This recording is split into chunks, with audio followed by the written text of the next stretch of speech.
Greg Weissman joins us live from LAPD headquarters downtown with the very latest. Greg. Leila, last night's shootings involved officers from LAPD South Bureau gang detail, and it underscores the dangers that law enforcement faces every day on the streets of LA. Yeah, Leila and Emmett, there is a new restaurant here along Hollywood Boulevard that is redefining eating out, and they're doing it by serving up a heaping helping of technology.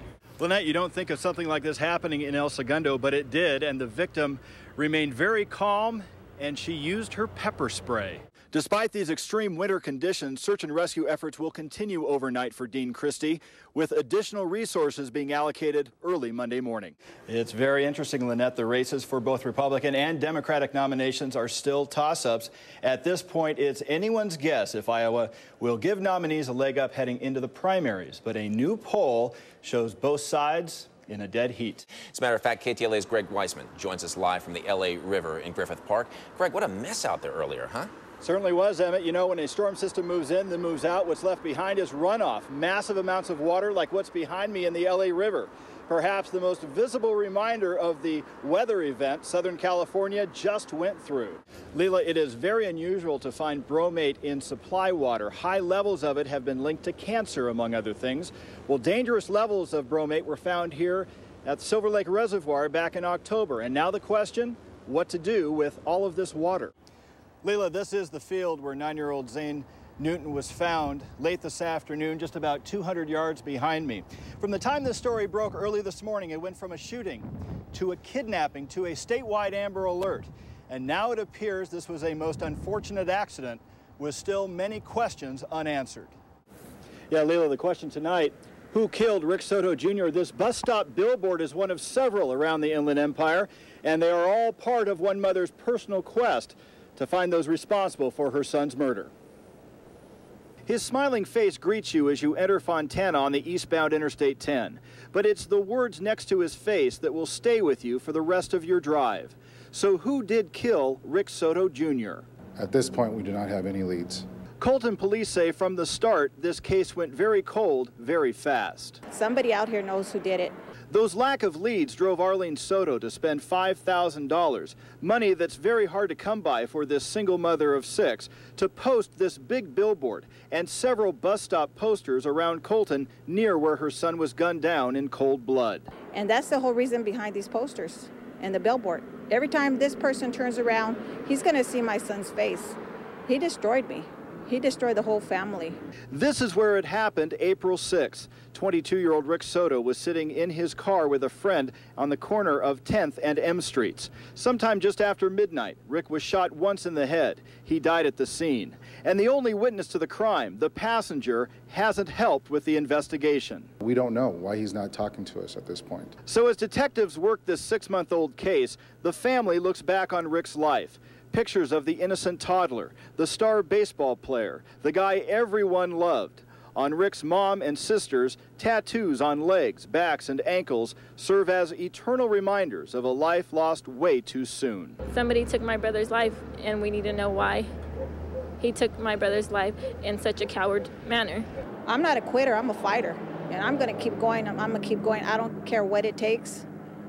He's going to get caught. Arlene Soto admits she does not have a plan B. She is hoping that this billboard campaign works, and she is adding a $5,000 reward to help jar someone's memory.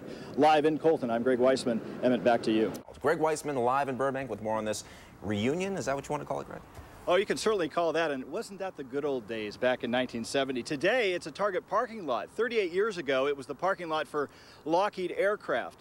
May 1970, one day after work, a young engineer named Gene Brackey comes out to find that his '65 Mustang has been stolen, never dreaming that it would turn up nearly 4 decades later.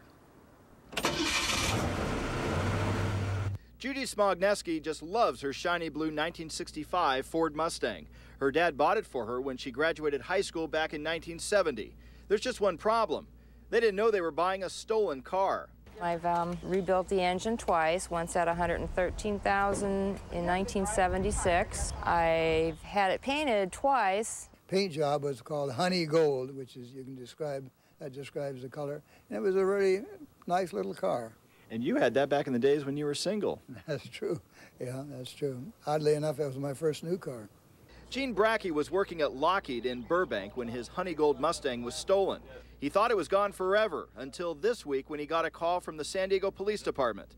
They said they found his car 38 years later after Judy cross-matched the vehicle identification numbers. They didn't match. Records showed it stolen.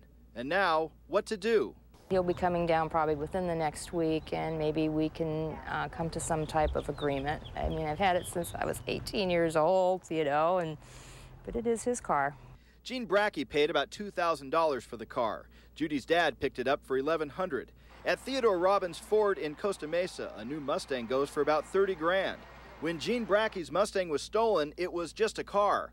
Now, it's a classic. Roughly, what do we think that car might be worth today? Today's market, an 8 to 10 point car should bring somewhere in the neighborhood of around 20 to 25,000.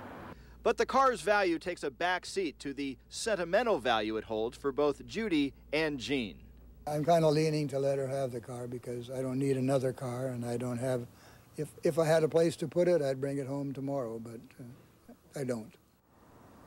So who actually owns the car? Gene can't remember if he actually filed an insurance claim. If he did, the insurance company may be the legal owner of that car. Of course, you have to remember back in 1970, the state didn't require drivers to have insurance. Gene can't remember if he even had insurance. Either way, he's going to take a trip to San Diego next week. He and Judy are going to talk about it. He's going to take the car for a spin, see what they can work out. Live in Burbank, I'm Greg Weissman. Back to you.